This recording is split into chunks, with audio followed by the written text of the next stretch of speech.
Movie narration इन दी presenting blink कहानी की शुरुआत में हमें अप्पू को दिखाया जाता है, जो कि गरीब परिवार से बिलोंग करता है। अप्पू की एक गर्लफ्रेंड होती है जिसका नाम स्वप्ना होता है, जो कि अप्पू के सुख दुख में मदद करती है, यहाँ तक कि वो फाइनेंशियली भी मदद करती है। स्वप्ना एक थिएटर में काम करती है। अप्पू भी स्वप्ना के छोटे मोटे काम में मदद करता रहता है। एक दिन अप्पू सभी के साथ थिएटर में बैठा होता है, तभी यहाँ पर अरबू आता है। वो अप्पू को अकेले में अपने पास बुलाता है। वो अप्पू से बोलता है कि तुम्हारी माँ यशोदा कैसी है, वो ठीक तो है ना। अरबू अप्पू के पिता के बारे में भी जानता है। अप्पू को कुछ समझ में नहीं आता कि आखिर ये इंसान कौन है जो मेरी फैमिली को जानता है, लेकिन मैं तो इसे नहीं जानता। दरअसल आज से कई साल पहले अप्पू के पिता ने एक पुल से कूदकर आत्महत्या कर ली थी। आखिर उन्होंने आत्महत्या क्यों की थी, इस बात का जवाब न तो अप्पू के पास था और न ही उसकी माँ यशोदा के पास।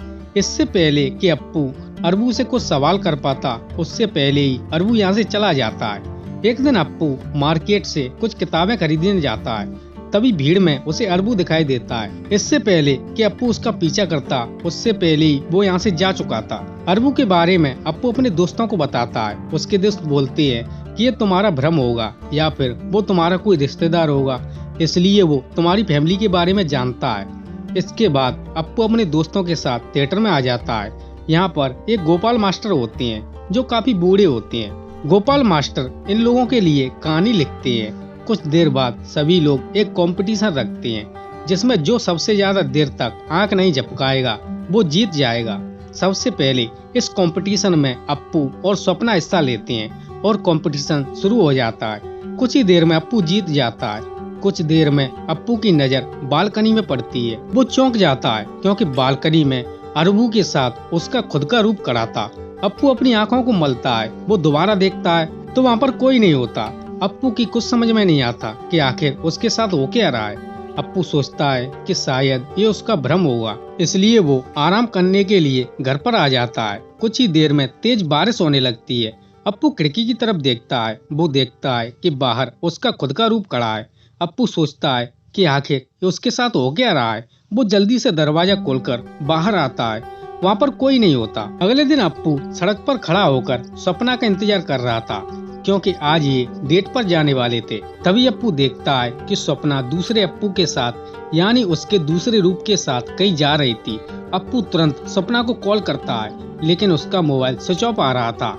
शाम को जब स्वप्ना अप्पू के पास आती है तो अप्पू उसे सब कुछ बता देता है जो उसके साथ हो रहा है। अप्पू स्वप्ना को अपने दूसरे रूप के बारे में बताता है कि आज तुम मेरे साथ नहीं बल्कि मेरे दूसरे रूप के साथ घूमने गई थी। स्वप्ना बोलती है कि ये तुम क्या बोल रहे हो, ऐसा कैसे हो सकता है, मुझे लगता है कि तुम्हें भ्रम हो रहा है, अब तुम आराम करो।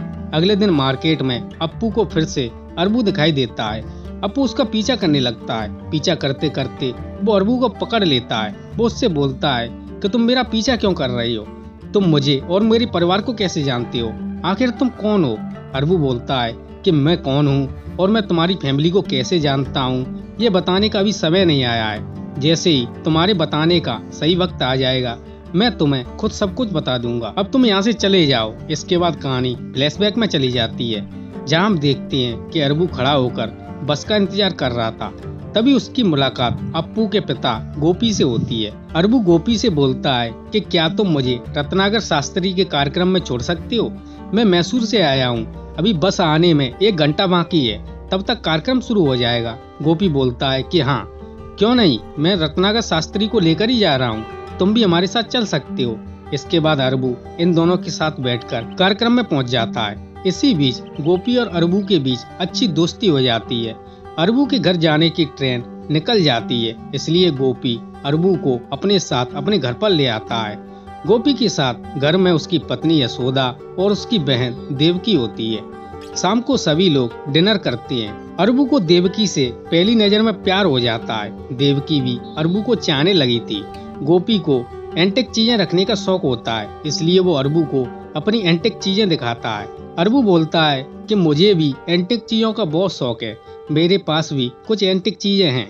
गोपी बोलता है कि अगर तुम्हें और ज्यादा एंटिक चीजें देखनी है तो तुम्हें मेरे दोस्त राजेंद्र के पास जाना चाहिए, वहाँ से तुम कुछ चीजें खरीद भी सकते हो। इसके बाद अरबू देवकी के साथ राजेंद्र के पास चला जाता है।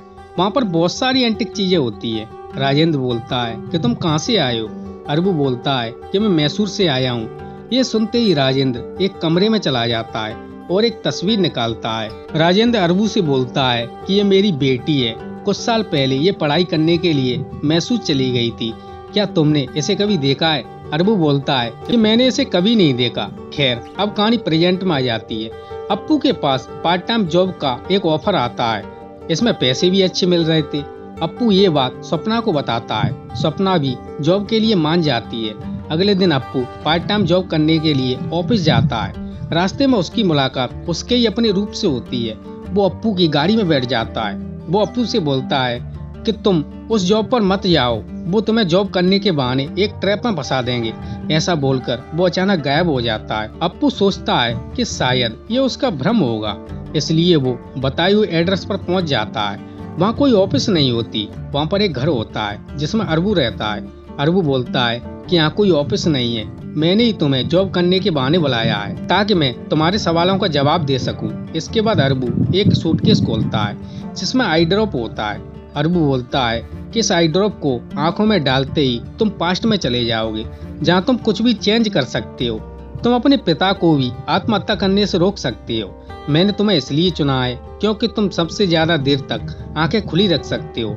तुम्हारे अलावा ये काम और कोई नहीं कर सकता, क्योंकि पास्ट में जाने के बाद जैसे ही तुम अपनी आंखें झपकाओगे तुम प्रेजेंट में आ जाओगे। अप्पू को अरबू की बातें बेवकूफी भरी लगती हैं, इसलिए वो अपने घर वापस आ जाता है। घर पर आकर वो अपनी माँ से बात करता है। वो माँ से बोलता है कि माँ, पिताजी अचानक कहाँ चले गए। उसकी माँ बोलती है कि जिस दिन तुम्हारे पिता गायब हुए थे उस दिन उनकी गाड़ी पुल के पास पाई गई। पुलिस ने सोचा कि उन्होंने पानी में कूदकर आत्महत्या कर ली है, इसलिए पुलिस ने उन्हें पानी में ढूंढने की कोशिश की, लेकिन उनकी लाश पुलिस को कहीं नहीं मिली। और हाँ, उस समय वे टाइम ट्रेवल पर नोवेल लिख रहे थे। मुझे इससे ज्यादा कुछ नहीं पता है। टाइम ट्रेवल का नाम सुनते ही अप्पू सीधा अरबू के पास पहुंच जाता है। अरबू बोलता है कि मुझे पता था कि तुम दोबारा लौटकर मेरे पास जरूर आओगे। अप्पू टाइम ट्रेवल करने के लिए राजी हो जाता है। अरबू बोलता है कि अब तुम अपनी आंखों में ये आई ड्रॉप डालो और घड़ी में टाइम सेट कर दो जिस टाइम में तुम जाना चाहते हो। क्योंकि तुम पहली बार टाइम ट्रेवल कर रहे हो, इसलिए मैं भी तुम्हारे साथ चलूंगा ताकि कुछ गड़बड़ ना हो। इसके बाद ये घड़ी में टाइम सेट करते हैं और अपनी आंखों में आई ड्रॉप डालती हैं। इसके बाद ये पास्ट में पहुंच जाती है। ये उस टाइम में पहुंच जाती हैं जहां अप्पू और स्वप्ना आंखों वाला गेम खेल रहे थे। यहाँ पर दूसरा अप्पू इस अप्पू और अरबू को देख लेता है। तभी अप्पू अपनी आंखें झपका देता है, जिससे वो अपने टाइम में वापस आ जाता है। अप्पू अपने घर पर आकर सोचता है कि वो अपने पिता की जान जरूर बचाएगा, लेकिन उसे उस समय का पता नहीं होता जिस दिन उसके पिता ने आत्महत्या की थी। इसलिए वो बार बार टाइम ट्रेवल करता है। आखिरकार वो तीसरे प्रयास में सफल हो जाता है। वो उस समय में पहुंच जाता है जिस समय उसके पिता आत्महत्या करने वाले थे। वो अपने पिता को बचाना चाहता है, लेकिन उसकी आंख झपक जाती है, जिससे वो वापस प्रेजेंट में आ जाता है। अब काफी देर से आंखें नहीं झपकाने की वजह से अप्पू की आंखों से खून आने लगा था, लेकिन फिर भी वो टाइम ट्रेवल करना चाहता है, लेकिन वो टाइम ट्रेवल नहीं कर पाता। अप्पू ये बात अरबू को बताता है कि मैं टाइम ट्रेवल क्यों नहीं कर पा रहा हूँ। अरबू बोलता है कि मैं तुम्हें टाइम ट्रेवल के कुछ नियम बताना भूल गया। पहला नियम ये है कि तुम 24 घंटे में सिर्फ 3 बार टाइम ट्रेवल कर सकती हो, और दूसरा नियम ये है कि तुम सुबह 4 बजे और शाम 3 बजे टाइम ट्रेवल नहीं कर सकते, क्योंकि उस समय ब्लैंक आवर होता है। इधर फ्लैशबैक में राजेंद्र अपनी बेटी रेवती के बारे में बताता है। अरबू राजेंद्र से पूछता है कि किस दिन तुम्हारी बेटी रेवती मैसूर गई थी। राजेंद्र उसे सब कुछ बता देता है। यहाँ में पता चलता है कि अरबू के पास पहले से ही टाइम ट्रेवल मशीन होती है। वो मशीन की हेल्प से उस टाइम में पहुँच जाता है जिस टाइम पर रेवती मैसूर जा रही थी। वो यहाँ पर अपने दोस्तों का इंतजार कर रही थी, लेकिन कुछ कारणों की वजह से अरबू वापस अपने समय में आ जाता है। अरबू फिर से टाइम ट्रेवल करता है। वो देखता है कि रेवती उसी पुल पर खड़ी है जिस पुल पर अप्पू के पिता ने आत्महत्या की थी। रेवती भी आत्महत्या करना चाहती थी, लेकिन तब तक यहाँ पर अरबू आ जाता है। अरबू रेवती को आत्महत्या करने से रोक लेता है। रेवती को बचाने के चक्कर में अरबू के हाथ से रिंग निकल जाती है और जमीन पर गिर जाती है। रिंग के गिरते ही अरबू वापस अपने समय में आ जाता है। रेवती को कुछ समझ में नहीं आता कि आखिर उसकी जान किसने बचाई। इधर वर्तमान में अप्पू को टाइम ट्रेवल किए हुए 24 घंटे बीत जाते हैं, इसलिए वो टाइम ट्रेवल करके अपने पिता के पास पहुंच जाता है। उसके पिता आत्महत्या करने के लिए नदी में कूद जाते हैं। अप्पू अपने पिता को बचाकर नाव में चढ़ा लेता है। तभी उसकी आंख झपक जाती है, जिससे वो वापस अपने समय में आ जाता है। अप्पू अरबी के पास जाता है। वो बोलता है कि आज मैं फिर से अपने पिता को नहीं बचा पाया। अरबू बोलता है कि कोई बात नहीं, एक दिन तुम जरूर अपने पिता की जान बचाओगे। और हाँ, मैं कुछ दिनों के लिए बाहर जा रहा हूँ, तुम चिंता मत करो, मैं कुछ ही समय में वापस आ जाऊंगा, तब तक तुम रिलैक्स रहो। इसके बाद अप्पू अपने दोस्तों के पास जाता है। उसका दोस्त विघ्नेश बोलता है कि आज रात हम लोग ड्रामा करने के लिए बाहर जा रहे हैं, क्या तुम आज रात गोपाल मास्टर को अपने यहाँ पर रख सकते हो? अप्पू इसके लिए मान जाता है। वो गोपाल मास्टर को अपने घर पर ले आता है। रात में अप्पू अपने रूम में सो जाता है और गोपाल मास्टर आंगन में बैठकर कहानियां लिखने लगती है। सुबह अप्पू देखता है कि गोपाल मास्टर की नींदमयी मौत हो गई है। जब ये बात अप्पू के दोस्तों को पता चलती है तो वे भागे भागे अप्पू के पास आते हैं। अप्पू का दोस्त विघ्नेश बताता है कि गोपाल मास्टर बच्चों जैसे थे, वे हमेशा कहानियां लिखते रहते थे। उनकी फेवरेट कहानी टाइम ट्रेवल के ऊपर थी, जिसका मेन कैरेक्टर अरबू था। अरबू का नाम सुनते ही अप्पू चौंक जाता है। वो विघ्नेश से बोलता है कि तुम मुझे इस कहानी के बारे में और बताओ। तब विघ्नेश उस कहानी को व्हाट्सएप कर देता है। रात में अप्पू कहानी को पढ़ने लगता है। यहाँ से कहानी फ्लैशबैक में चली जाती है, जहाँ गोपी को पता चल जाता है कि देवकी और अरबू एक दूसरे से प्यार करते हैं, इसलिए वो इन दोनों की शादी करवा देता है। अरबू और देवकी दोनों बहुत खुश होती हैं। एक दिन गोपी को पता चलता है कि उसकी पत्नी यशोदा कभी मां नहीं बन सकती। गोपी इससे बहुत दुखी होता है। गोपी ये बात अपने दोस्त अरबू को बताता है। तब अरबू उसे समझाता है। एक दिन गोपी को नींद नहीं आ रही थी। वो सिगरेट पीने के लिए खिड़की के पास खड़ा होता है। वो बाहर देखता है कि बाहर अरबू अपनी आंखों में ड्रॉप डालकर कहीं गायब हो गया। गोपी उसे बहुत ढूंढने की कोशिश करता है, लेकिन वो उसे कहीं नहीं मिलता। तब उसे अरबू की डिवाइस मिल जाती है। गोपी उसे एक्टिवेट करने की कोशिश करता है, लेकिन वो सिर्फ अरबू के फेस से ही एक्टिवेट हो सकती थी। इसके बाद गोपी टाइम टेबल पर किताबें पढ़ना शुरू कर देता है और कहानियां भी लिखने लगता है। जब अरबू गायब हुआ था तब देवकी प्रेग्नेंट थी। कुछ ही महीनों में देवकी को बच्चा होता है। बच्चा होते ही देवकी की मौत हो जाती है और उस बच्चे को गोपी और यशोदा पालती है, यानी अप्पू ही देवकी का बेटा होता है। उसकी असली मां देवकी है, यशोदा ने तो उसे पाला है। अप्पू को एक और बात पता चलती है कि गोपाल मास्टर और कोई नहीं बल्कि गोपी होता है। उसने टाइम ट्रेवल की कहानी अरबू के ऊपर ही लिखी थी, यानी गोपी आत्महत्या करने के बाद मरा नहीं था, वो बच गया था। ये कहानी अप्पू अपने मोबाइल पर पढ़ रहा था। अब वो मन बना लेता है कि वो अपने पास्ट के रूप को कभी अरबू से मिलने ही नहीं देगा। इसलिए वो अपनी आंखों में आई ड्रॉप डालकर उस टाइम में जाता है जिस टाइम पर अप्पू पार्ट टाइम जॉब की तलाश में ऑफिस जा रहा था। अप्पू उसे रोकने की कोशिश करता है, लेकिन वो नहीं मानता। इसके बाद वो अरबू के पास जाता है। वो अरबू से बोलता है कि तुमने मुझे ये क्यों नहीं बताया कि तुम ही मेरे पिता हो। अरबू बोलता है कि तुम्हें सिर्फ इतना पता है कि मैं तुम्हारा पिता हूँ। अगर मैं तुम्हें दूसरी बात बताऊंगा तो तुम शॉक हो जाओगे। अरबू बताता है कि तुम ही मैं हूँ, यानी अप्पू ही अरबू है, अरबू ही अप्पू है। ये सुनकर अप्पू के पैरों तले जमीन खिसक जाती है। अरबू बताता है कि आज से 6 महीने बाद यशोदा की मौत हो जाएगी। इसके बाद सपना से तुम्हारा ब्रेकअप हो जाएगा। 2025 में तुम मैसूर चले जाओगे, जहाँ तुम्हारी जॉब लग जाएगी। तुम्हारे पास बहुत पैसा होगा, लेकिन तुम्हारा अपना कोई नहीं होगा। इसलिए तुम 2032 में तुम कोलकाता शिफ्ट हो जाओगे, जहाँ पर तुम अपना नाम अप्पू से अरबू रखोगे, जहाँ पर तुम्हारी मुलाकात अरविंद से होगी। अरविंद तुम्हें आई ड्रॉप देगा, जिसकी मदद से तुम सन 1996 में चले जाओगे, जहाँ पर तुम रेवती से शादी करोगे। इस आई ड्रॉप से 2 तरह की टाइम ट्रेवल होती है।